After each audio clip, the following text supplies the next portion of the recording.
Hello, this is Dr. Grande. Today's question is, can I analyze the case of Jack the Ripper? Just a reminder, I'm not diagnosing anybody in this video, only speculating about what could be happening in a situation like this. If you enjoyed this video, please like it, subscribe to my channel, and consider supporting me on Patreon. I will put the link to Patreon in the description for this video.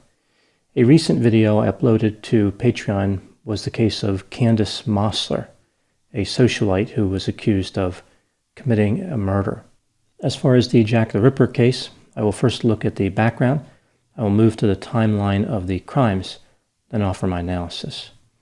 Jack the Ripper is the name given to an unknown serial killer who was active in 1888 in an area of London's East End referred to as the Whitechapel district. During this time, Whitechapel was a dangerous place. It was overpopulated, and the majority of the residents were quite poor. Poverty drove many women into prostitution. It was essentially legal in that area as long as it did not create a disturbance. There were about 1,200 women in that occupation in Whitechapel. Violence against them was frequent. It was really a part of daily life. It was driven by a number of factors, including alcohol use. Whitechapel gained a reputation for being a haven of immorality and for being a place where remaining alive was difficult. The majority of families lived in one room of a structure. Sometimes several families lived in one room. Thousands of houses in Whitechapel were condemned as uninhabitable, and people kept their windows closed because of the stench of raw sewage. Just to put things in perspective, it was almost as bad as New Jersey. Between April of 1888 and February of 1891, 11 women were murdered in Whitechapel. These homicides are referred to as the Whitechapel murders. It is believed that one perpetrator, who became known as Jack the Ripper, murdered at least 5 of these women. These 5 murders are referred to as the Canonical 5. The murders of the Canonical 5 occurred between August and November of 1888. It is possible that Jack the Ripper committed other murders as well, but no other murders outside of the Canonical 5 have enough similarities to be attributed to the same killer. For example, the distinct nature of the injuries inflicted by Jack the Ripper only appeared clearly in the Canonical 5. Let's take a look at the timeline of the Canonical 5 murders. On August 31, 1888, the body of 42-year-old Mary Ann Nichols was discovered at 3:40 a.m. on the street. She had 2 deep cuts on her throat, and her genitals and abdomen had been mutilated. She was seen alive just 1 hour before her body was discovered. On September 8, at about 6 a.m., the body of 45-year-old Annie Chapman was discovered in the yard of a residence. She had 2 deep cuts in her throat, and she was mutilated. Some of her internal organs were removed and placed near her body. A witness had seen her alive just a half hour before her body was discovered. During the early morning hours of September 30, at about 1 a.m., the body of 45-year-old Elizabeth Stride was discovered in a courtyard next to a business. She had 1 cut to her neck, but her body was not otherwise mutilated. 45 minutes later, the body of 43-year-old Catherine Eddowes was discovered on the street. Her throat was severed, some internal organs were removed and placed near her body, and her face was disfigured. The final victim of the Canonical 5 was discovered on November 9 at about 10:45 a.m. Her name was Mary Jane Kelly. She was 20 years old and pregnant. She was found on a bed in her residence. Her throat had been cut, many internal organs were removed, and her face was disfigured. Her heart was never located. A distinct pattern was evident in the Canonical 5, although the case of Elizabeth Stride is an exception to some of the factors. It's believed that Jack the Ripper was interrupted during her murder and could not complete his ritual. The police investigated the murders of the Canonical 5 as well as many other murders in the area. They interviewed over 2,000 people and detained 80 people at various times. The police had a particular interest in butchers and surgeons because they believed that Jack the Ripper exhibited knowledge about anatomy. The police, newspapers, and other individuals received hundreds of letters from people claiming to be Jack the Ripper. 3 of these letters are particularly interesting. They have been named the Dear Boss letter, the Saucy Jackie postcard, and the From Hell letter. The Dear Boss letter was received by a news agency on September 27. The letter talked about how a victim's ear would be cut off. 3 days after the letter's postmark, the ear of Catherine Eddowes had been cut, although probably incidentally during the course of the attack, not due to an intentional effort to remove it. The letter was signed Jack the Ripper. The Saucy Jackie postcard was received by the same news agency on October 1. The handwriting was similar to the Dear Boss letter. It referenced the 2 murders on September 30.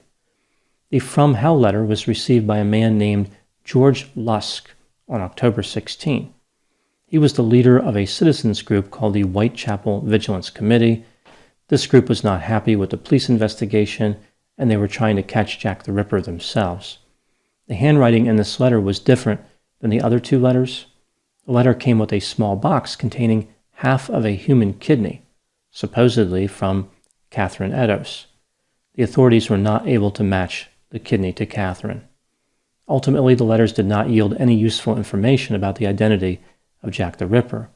The police continued to investigate for quite some time and developed many theories about who Jack the Ripper was, but the case has never been solved. Now moving to my analysis. What was the profile of Jack the Ripper? What was his personality, motive, and demographic characteristics? To answer this question, let's first take a look at the similarities of the murders of the Canonical 5. All 5 of the victims were women and believed to be prostitutes. All of them, except for Mary Jane Kelly, were actively soliciting when they were murdered. The perpetrator did not engage in sexual activity with any of the victims. They were killed during the early morning hours of a Friday, Saturday, or Sunday. The murder weapon was a knife. With the exception of Elizabeth Stride, the mutilations became increasingly severe. The geographic area of the murders was quite restricted. They were all found within a mile of each other. All of the victims lived within 400 feet of one another. The nature of these murders is unusual among serial killers. 4 of the murders were committed in a publicly accessible area, and the mutilation activity would have taken the killer about 5 minutes to complete. Jack the Ripper greatly increased his chances of being discovered by following this pattern. His activity became more severe as the murders progressed, as if he was becoming increasingly angry or more willing to express his rage. It appears as though Jack the Ripper was interrupted during the murder of Elizabeth Stride. Right after killing her, he murdered Catherine Eddowes and was able to complete his ritual. It appears as though Jack the Ripper was determined to kill and mutilate. He wasn't satisfied with only the homicide component. He took a tremendous chance by killing these 2 victims one after the other. This supports the idea that Jack the Ripper was in a rage and unable to resist his homicidal impulses. He felt as though he needed to, or was entitled to, complete his ritual. With this in mind, let's take a look at the profile of Jack the Ripper. Despite the absence of sexual activity, his motive appeared to be sexual domination. This motive is common among male serial killers. Jack the Ripper was almost certainly a man.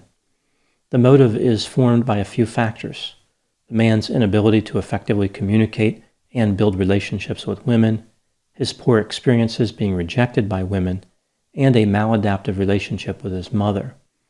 By conducting such a vicious crime, like removing the internal organs, Jack the Ripper was expressing his dominance. There was nothing he could not do, and he wanted everyone to know that. Jack the Ripper selected prostitutes as his victims because they were accessible and out at night. I don't think he selected them as some type of social commentary, as has been suggested by some, like he was trying to teach London a lesson in morality. He probably wished he could target the women who rejected him. His victims were substitutes for these women. His anger was displaced onto these victims. As far as the demographic characteristics of Jack the Ripper, based on what we know from modern serial killers, Jack the Ripper was probably a male between the ages of 25 and 40. He was physically strong and had good stamina. Based on the days he selected for the attacks, he may have been employed probably in a low-level, physically demanding job. He did not possess any particular surgical knowledge. His attacks were not that sophisticated. He lived or worked in Whitechapel and may have seen the victim several times on the street. He often roamed the streets at night. He consumed alcohol frequently. His childhood was characterized by mistreatment. He had a poor relationship with his mother. She was quite critical of him. He had no relationship with his father. He had a low level of education and probably did not write any of the 3 prominent Jack the Ripper letters. He had a history of escalating criminal behavior and probably attacked and murdered other victims. Moving to the personality profile of Jack the Ripper, he was low in openness to experience, conscientiousness, extroversion, and agreeableness, and high in neuroticism. Jack the Ripper was angry, antisocial, impulsive, irresponsible, quiet, and probably thought of as a loner. He was psychopathic, narcissistic, and sadistic. This is someone who probably would have stood out to others as disturbed and frightening. Now moving to the next question, what are some of the parallels between Jack the Ripper and modern serial killers? Even though the organ removal perpetrated by Jack the Ripper is unusual, his behavior does connect to a number of modern serial killers. A few examples: Jack the Ripper killing 2 women within about an hour of each other reminds me of Ted Bundy's attack at the Chi Omega sorority in Tallahassee, Florida. Ted Bundy attacked 4 women in a sorority house, killing 2 of them. Then he walked to another residence unrelated to that sorority and attacked another woman. Richard Ramirez, the Night Stalker, wandered around at night and was particularly random and vicious. Several serial killers also attacked prostitutes, like Peter Sutcliffe, the Yorkshire Ripper, Gary Ridgway, the Green River Killer, Robert Hansen, the Butcher Baker, and Joel Rifkin. As I mentioned, I don't think that Jack the Ripper wrote any of the 3 notorious letters, but if he did, this was similar to many other killers who have taunted the authorities. For example, the Zodiac Killer, David Berkowitz, also known as the Son of Sam, and Dennis Rader, also known as BTK. It's worth noting that one killer tried to recreate the legacy of Jack the Ripper. A man named Derek Brown murdered 2 women in the Whitechapel area. In 2008, he was convicted and sentenced to 30 years in prison. Moving to the next question, who was Jack the Ripper? There are 5 major suspects that are often talked about in this case. Suspect number 1 is Aaron Kosminski. He was a barber who lived in Whitechapel and was known to have a profound hatred of prostitutes. After the final murder, he was put in an asylum. A study was published claiming that DNA found on a shawl belonging to Catherine Edos matched a current living relative of Aaron Kosminski. Some experts are skeptical that the shawl was ever at the crime scene.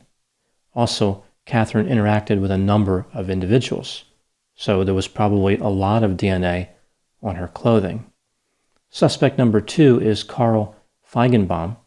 He was a 54-year-old German merchant sailor who worked on ships that had been docked near Whitechapel during the time of every single attack. He was eventually executed for murdering a woman in the United States. Suspect number 3 is Montague Druitt. He was a barrister and teacher who was interested in surgery. He was found dead right after the last murder. It is believed that he brought an end to his own life, like perhaps he was feeling guilty about something. Suspect number 4 is Francis Craig. He was the husband of the last victim, Mary Jane Kelly, and he worked as a reporter covering the Whitechapel murders. The theory here is that he murdered all the other women to conceal his involvement in the murder of his wife. This seems like a lot of work to cover up a murder, especially during a time when getting away with murder was pretty easy. Also, it doesn't make sense that Francis Craig would have committed the second murder on September 30. What was the point of taking the increased risk if the point of his activity was to avoid prosecution? Suspect number 5 is Walter Sickert. He was an artist who painted prostitutes. It is believed that he was impotent. Therefore, perhaps the murders were another way for him to obtain sexual fulfillment. Moving back to the question, Who was Jack the Ripper? There is no way to know. I don't think this case will ever be solved. The first 3 of the 5 suspects I talked about all seem to be pretty good suspects, but there were hundreds of suspects that the police looked at during the investigation. Singling out one killer in Whitechapel is like trying to determine who yelled an expletive in a prison cafeteria. Everybody looks like a good suspect. There's simply not enough evidence available for the case of Jack the Ripper to be solved. I think that has become part of the mystique of Jack the Ripper, a complex and interesting case that is probably unsolvable. It has become a permanent mystery that has inspired many works of horror. It has come to represent an undetectable evil that lurks at night, waiting to strike with devastating force and viciousness. Those are my thoughts on the case of Jack the Ripper. Please put any opinions and thoughts in the comment section. They always generate an interesting dialogue. As always, I hope you found my analysis of this topic to be informative. Thanks for watching.